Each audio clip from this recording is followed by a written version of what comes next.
Pourquoi est-ce que la communauté noire est la plus pauvre au monde? Pourquoi est-ce que partout là où les Noirs se retrouvent sur cette planète, ils font généralement partie des personnes qui ont le moins de revenus financiers?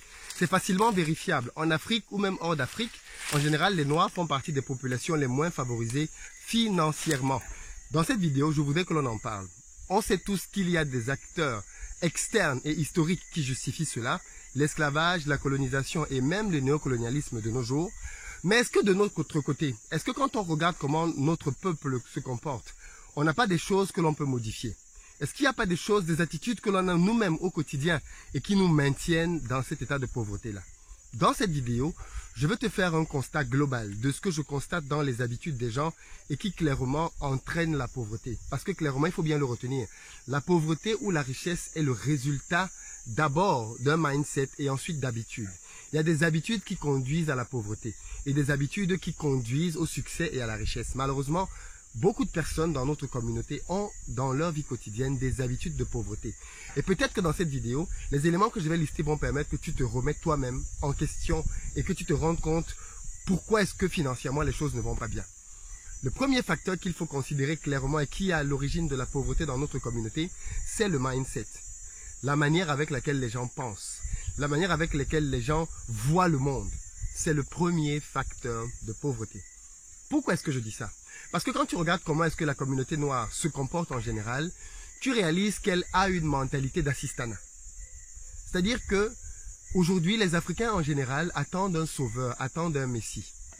Les Africains en général attendent que quelqu'un d'autre fasse les choses pour eux. Qu'est-ce que je veux dire par là? Vous allez vous rendre compte que quand tu es par exemple ici au pays, il y a une sorte de ce que j'appelle la mentalité de la mendicité. L'Africain a trop facilement tendance à tendre la main. Je ne sais pas si toi qui écoutes cette vidéo as déjà fait ce constat-là.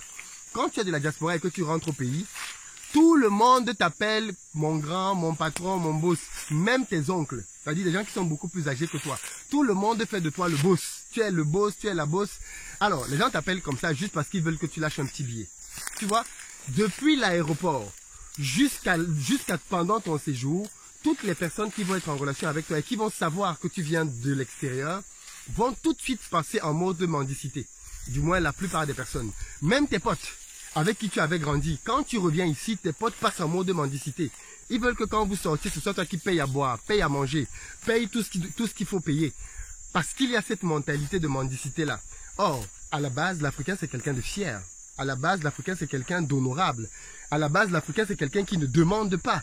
L'Africain, c'est quelqu'un qui préfère même ne rien avoir et mourir avec rien plutôt que d'aller subir l'affront de demander. Et bien, de nos jours, cette fierté-là, elle est aux toilettes. On a tiré la chasse et elle est partie. Les gens aujourd'hui vivent très bien avec la mentalité de la mendicité. Les gens mendient beaucoup trop. Je vous ai déjà parlé ici d'un épisode, par exemple, là où même la police, pas plus tard qu'aujourd'hui encore, un policier m'a freiné. Quand il a vu que j'avais tous mes papiers, il a commencé à me dire que « Où est la bonne année, mon chef ?» C'est-à-dire, il y a toujours, et dès qu'il a vu que je lui ai donné un passeport, il a commencé à me poser des questions « Où est la bonne année ?» C'est-à-dire que on est tout le temps dans la mentalité de « C'est l'autre qui doit me donner ». Mais cette mentalité-là, c'est une mentalité qui est contre la richesse. On ne peut pas devenir riche quand on compte sur quelqu'un d'autre. Ça, c'est l'un des piliers du bon mindset. Un bon mindset en termes de richesse, c'est un mindset qui croit que il est capable de faire ce qu'il faut pour s'enrichir. Et il n'a pas besoin d'attendre que ce soit d'autres personnes qui le fassent. Or, on est d'accord que la plupart du temps, pardon, la mentalité, le mindset de la mendicité est très présent. Mais ce mindset-là, il va très loin.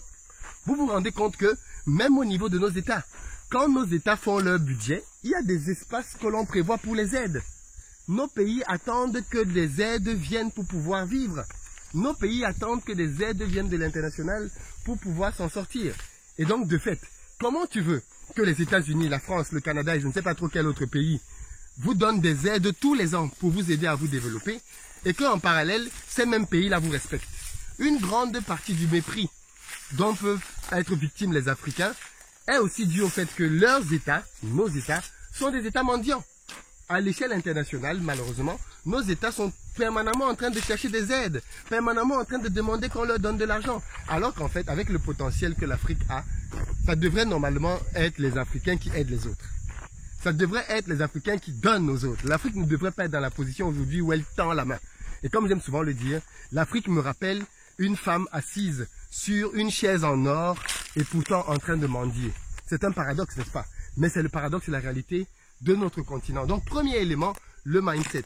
Le mindset de l'aide, le mindset de la mendicité. Un corollaire de ce mindset-là, c'est le mindset de la paresse et du vol. Il y a un mindset qui est très présent et qui est vraiment préjudiciable, c'est le mindset de l'argent facile. Les gens aiment bien avoir facilement de l'argent. C'est pour ça qu'ils aiment demander. Mais c'est aussi pour ça que quand ils doivent travailler, ils essaient de faire le minimum de travail possible pour avoir le maximum d'argent possible. Et donc, qu'est-ce que ça crée? Ça crée que quand tu as un technicien, la plupart des techniciens vont essayer de bâcler le travail. Ils vont essayer de bâcler le travail parce qu'en se disant que en faisant rapidement, ils vont pouvoir gagner rapidement de l'argent et passer à autre chose. Et donc, de fait, vous allez vous rendre compte que c'est très difficile quand vous voulez faire du business en Afrique de tomber sur de bons artisans. Parce que la plupart des artisans sont à la recherche de l'argent rapide, de l'argent facile. Et donc, de fait, ne s'appliquent pas. Essayent de faire des choses de manière assez rapide pour gagner le plus d'argent. Donc, ça aussi, c'est un problème fondamentalement qu'il faut pouvoir changer. Là, je vous ai parlé simplement du mindset. Maintenant, je vais vous prendre dans la vie quotidienne des habitudes que les gens ont et qui clairement les appauvrissent. Est-ce que vous savez que parmi les dépenses quotidiennes des Africains, les entreprises qui leur prennent le plus d'argent, ce sont des entreprises de hasard? Oui, les entreprises de jeux de hasard prennent énormément d'argent aux Africains. Prenons par exemple le cas du Cameroun. Le PMU, Paris Mutuel Urbain, c'est une société qui fait des milliards de francs CFA, donc des millions d'euros, des dizaines, peut-être même des centaines de millions d'euros par an en Afrique. Pourquoi? Parce qu'ils mettent en avant les paris. Donc vous allez voir quelqu'un qui a un budget de 2 euros par jour. Dans ces 2 euros-là, il va donner au moins 1 euro au Paris Mutuel Urbain. Parce qu'il veut essayer de devenir riche facilement. Maintenant, on m'a dit qu'il y a une société qui s'appelle aussi Paris Foot. Paris Foot, c'est une société pour le foot. Et là, bien évidemment, les gens prennent aussi leurs économies, prennent leur argent et vont le mettre là-dedans parce qu'ils espèrent qu'ils vont s'enrichir. Sinon, les jeux de hasard sont devenus quelque chose qui bouffe énormément d'argent. Et beaucoup de personnes qui suivent cette vidéo vont peut-être se reconnaître là-dedans. Ou alors, ils vont reconnaître leurs parents. Parce que beaucoup de parents prennent l'argent de la maison, prennent la ration familiale et vont la donner au pari. Malheureusement. Mais qu'est-ce que c'est que le pari si ce n'est la volonté de s'enrichir rapidement? Et cette volonté donc de s'enrichir rapidement, comme je disais, est quelque chose de tentaculaire qui fait énormément mal à notre peuple. Mais allons un peu plus loin. Quand j'ai fini de parler de cette mentalité-là, par rapport au pari sportif, maintenant regardons donc d'autres acteurs. Un autre acteur qui maintient le peuple africain, le peuple noir en général, dans la pauvreté, c'est la distraction. On vit dans un monde de distraction. Et la communauté noire est une communauté extrêmement distraite. Je sais que je vais me faire beaucoup d'ennemis ici maintenant, mais on est beaucoup trop distrait. Et 2 champions de la distraction en Afrique qui passent par la télévision sont le foot et les novelas. Les hommes sont accros au foot. Les hommes parlent du foot le matin, à midi et le soir. Tellement accros au foot qu'ils vont jusqu'à jouer au foot dans des jeux vidéo. PS4, ils jouent au foot. Là, je sais qu'il y a des gens qui ont commencé à dire, bon, là tu parlais bien, mais Philippe, de temps en temps, on a besoin de jouer. Oui, bien sûr. PS4, ils sont là. Je sais pas trop quel autre jeu là, ils sont là. Tout le temps en train de jouer. Il y a un match de foot, ils regardent avant le match de foot. Ils regardent le match de foot et ils regardent l'après-match de foot. Ils connaissent le nom de tous les joueurs de football qui n'en ont rien à foutre d'eux. Ils passent le temps à regarder des matchs. Je le sais ça parce que moi-même j'étais un grand fan de foot avant. Et on passe des heures. Et quand les matchs sont finis pendant la semaine, ils sont branchés pour voir toute l'actualité qui est liée au foot. Ils regardent les articles, ils regardent la presse, ils sont tout le temps sur Internet en train de chercher des éléments sur les différentes stars, les différents joueurs de football. Autre élément, bien évidemment, qui contribue à appauvrir. Parce que quand tu es autant focus sur un sport, tu ne peux pas être focus sur le fait de t'enrichir. Clairement. Et ça, c'est le problème que je constate aussi aujourd'hui. L'autre problème, bien évidemment, l'autre corollaire de la télévision, on le connaît déjà tous, ce sont les télénovelas, non? Les télénovelas qui racontent à longueur de journée des feuilletons d'amour sur comment XYZ raconte, mobilise notamment la gente féminine pendant des heures et des heures et des heures, des jours et des jours et des jours à la télévision. Parce que les gens sont en train de regarder pour voir qu'est-ce que le nouvel acteur va dire, qu'est-ce que la nouvelle star va faire, ainsi de suite, ainsi de suite. Qui est amoureux de qui a trompé qui. Les histoires se suivent, se ressemblent, mais on est toujours fan de telle nouvelle télénovelas, ainsi de suite. J'ai même découvert que maintenant, ce sont les télénovelas indiennes que les gens commencent à suivre au pays. C'est-à-dire, on a fini avec les Américaines, on est passé par les Européennes, on est passé par les Latinos, avec les Brésiliens, maintenant on est chez les Indiennes. On regarde tout chez tout le monde. Ce sont là de très grosses distractions. En réalité, quand on veut devenir riche, il faut combattre la distraction. Il faut être quelqu'un de focus. Je ne dis pas qu'il ne faut pas se distraire.